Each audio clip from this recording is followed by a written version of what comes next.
Okay, you guys, this is only the second time I had to change 3 breakers in one unit the same day. The first time it was in one shot. This time it was in 2 shots. I got there last week, the refrigerator wasn't working, and according to the lady, she turned it up higher.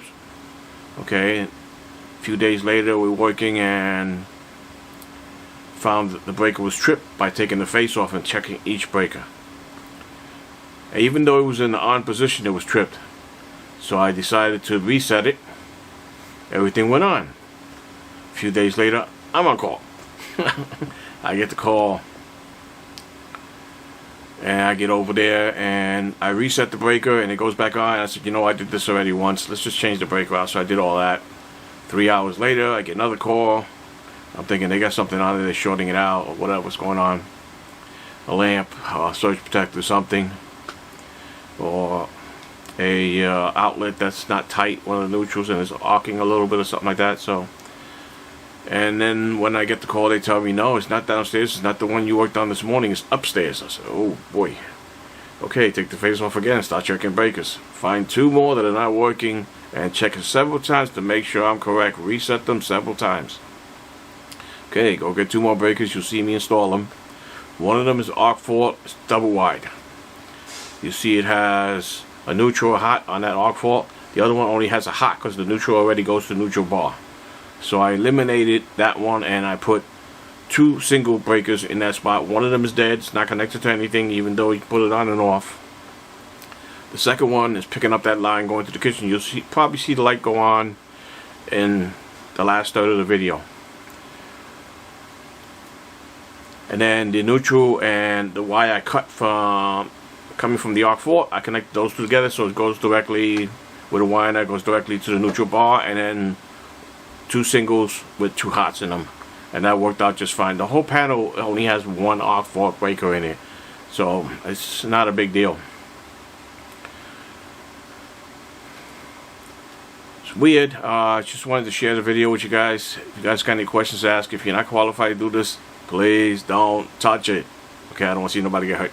See you guys in the next one. Bye. Okay, this is me working in a service panel in someone's unit, and in the morning this breaker broke. Wasn't working even though it was in the on position. So I reset it, but it was reset before by me, and they had other issues with it, so I decided to change it. 3 hours later I get called because of these 2 breakers.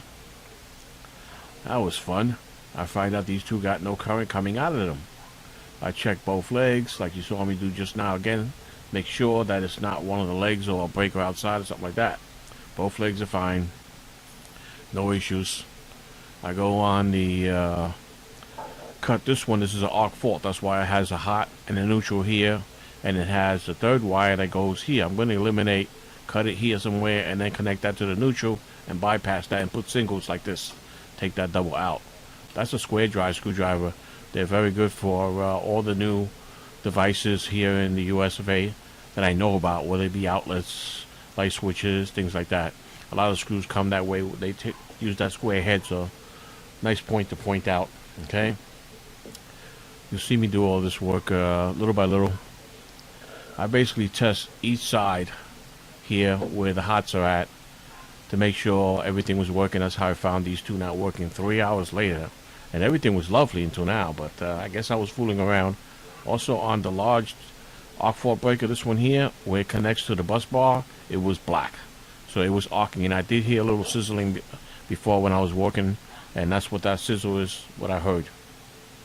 Those are nice strippers. They're a little small for this job here. I got a larger one, but I grabbed these because they're so easy to work with. The other ones are rated for electrical rated, so I don't use those that much, but if I ever need it and I got to work on live electricity, I'll use the other ones. Here I am putting a wire net on here. You can get fancy, do all kinds of crazy stuff, but it's really not necessary for 15 amp breaker with basically upstairs bathroom, using and 1 bedroom, so it's not a big deal here. That's a 15 amp circuit, it's not a 20 amp circuit. So it's using 14 gauge wiring. Okay.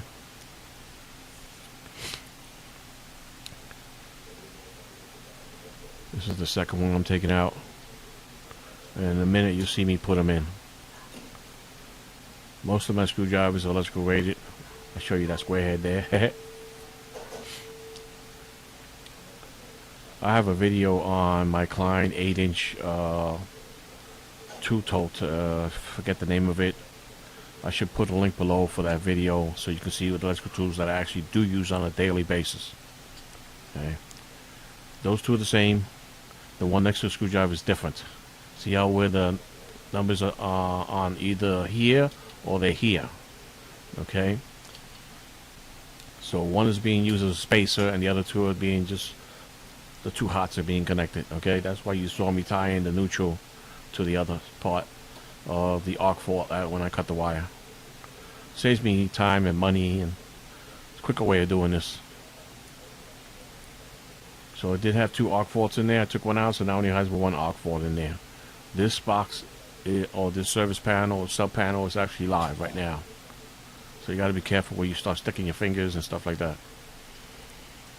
I don't suggest anybody do this. If you're not qualified, you don't know how to do this, don't think you're going to get in here and start working and might not run into a problem, right? Been doing this 30 years. I'm not an electrician though.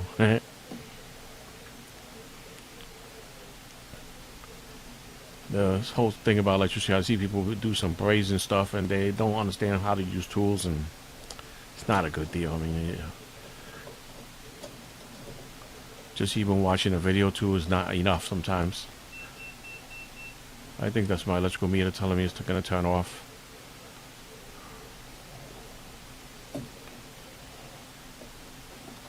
When you see me flip this breaker after I get in, I'm having trouble getting in because it's so tight the way it configures.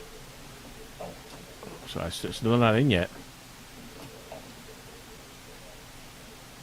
Light just went on. You see that? That was the kitchen light. Last one for the upstairs bathroom and the bedroom. And I'll be done here. I'll give you a short explanation here. I was being quiet because there was a dog outside barking, and I didn't want to disturb the gentleman because he was on the phone, he was watching TV and stuff like that. So that was pretty much why I was so quiet on this video, why I'm doing the voiceover.